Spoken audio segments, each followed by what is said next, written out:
Hello అండి, welcome to best kitchen. నేను మీ రాధికాని. Best కిచెన్లో ఈరోజు నేను చేయబోతున్న రెసిపీ ఎంతో రుచికరమైన ఆంధ్ర స్టైల్ చేపల పులుసు. ఈ పులుసు వేడివేడి అన్నంలోకి అద్భుతంగా ఉంటుంది. ఎంతో క్విక్గా ఈజీగా మనం ఇంట్లో ఈ విధంగా తయారు చేసుకోవచ్చు. మీరు తప్పకుండా ఈ విధంగా ట్రై చేసి చూడండి.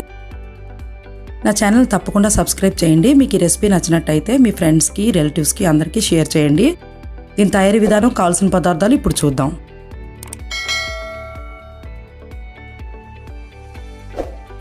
ముందుగా శుభ్రం చేసి పెట్టుకున్న చెరువు చేప ముక్కలు,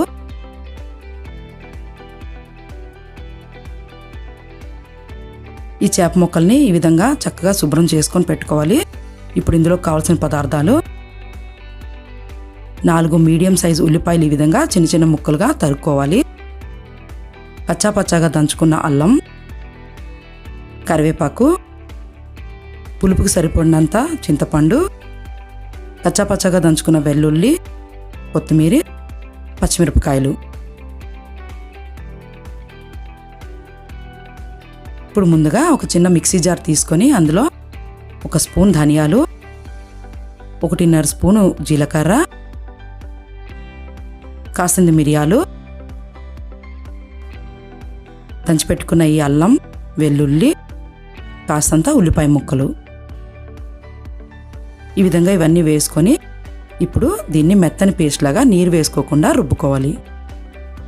ఇప్పుడు ఈ మిశ్రమాన్ని పక్కన పెట్టుకుందామండి. ఇప్పుడు ఈ చేప ముక్కల్ని మ్యారినేట్ చేసుకుందాం. ఇందులో తగినంత ఉప్పు, 2 స్పూన్ల కారం, కాస్తంత పసుపు వేసుకొని దీన్ని ముక్కలకి బాగా పట్టించుకోవాలి. ఈ విధంగా పట్టించుకోవడం వల్ల చేప ముక్కలకి ఉప్పు, కారం అన్నీ బాగా పడతాయి. ఇప్పుడు దీన్ని ఒక 15 నిమిషాల పాటు పక్కన పెట్టుకుందాం. ఇంతలోగా మనం కుకింగ్ ప్రాసెస్లోకి వెళ్దాం. స్టవ్ ఆన్ చేసుకొని బాండి పెట్టుకొని ఇందులో తగినంత నూనె వేసుకోవాలి. ఇప్పుడు నూనె కాగాక మనం పెట్టుకునే కరివేపాకుని ఇందులో వేసుకొని ఫ్రై చేసుకోవాలి. ఇవి కాసేపు వేగాక మనం తరిగి పెట్టుకున్న ఈ ఉల్లిపాయ ముక్కల్ని ఇందులో వేసుకోవాలి. ఇప్పుడు వీటిని బాగా ఫ్రై చేసుకోవాలి. ఇప్పుడు ఫ్రై చేసుకున్నాక ఇందులో మధ్యలోకి చీలి పెట్టుకున్న ఈ పచ్చిమిరపకాయలని వేసుకోవాలి. చేపల పులుసుకి పచ్చిమిరపకాయలు ఎక్కువే పడతాయండి, కాబట్టి నేను ఒక 8 నుంచి 10 మిరపకాయల దాకా ఇప్పుడు ఇందులోకి వేసుకున్నాను.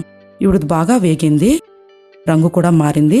ఇందులో ఇప్పుడు మనం రుబ్బి పెట్టుకున్న ఈ మిశ్రమాన్ని ఇందులో వేసుకొని ఒక 10 నిమిషాల పాటు లో ఫ్లేమ్లో పెట్టుకొని ఫ్రై చేసుకోవాలి.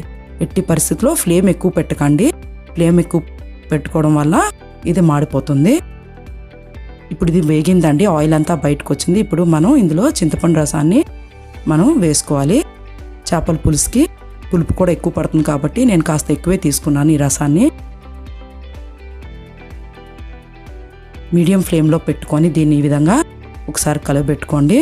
ఇప్పుడు ఇందులో మళ్ళీ తగినంత ఉప్పు, కారం, కాస్తంత పసుపు వేసుకోవాలి. ఇప్పుడు దీన్ని ఒకసారి ఈ విధంగా కలుపుకొని ఇప్పుడు మనం మ్యారినేట్ చేసి పెట్టుకున్న ఈ చేప ముక్కల్ని ఇందులో వేసుకోవాలి జాగ్రత్తగా. ఈ విధంగా చేప ముక్కల్ని వేసుకొని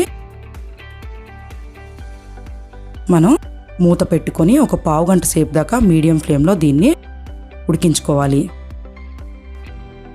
హై ఫ్లేమ్లో పెట్టకూడదండి, చేప ముక్కలు మనకి కట్ అయిపోతాయి, విడిపోతాయి.